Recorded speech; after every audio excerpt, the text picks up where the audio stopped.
Hi!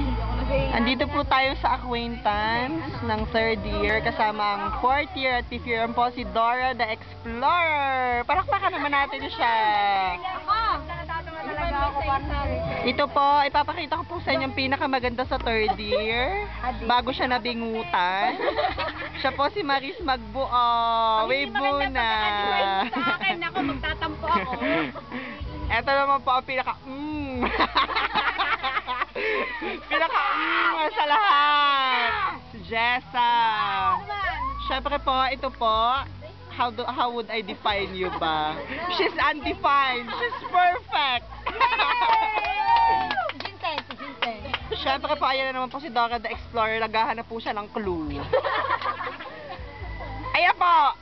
Ayan po. Kung meron po tayong pinakamaganda, ito po ang pangalawa sa pinakamaganda. Si Ginseng. Wave muna, bakla, wave! Nice! At syempre po, meron po tayong artistang kasama, si Mumay. Siya po si Mumay. Representing. At syempre naman po, ang babaeng tulog, si Rufa.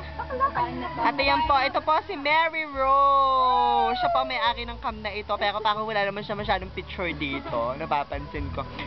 Syempre po, ang nag-iisang lalaki ditong, totoong lalaki, si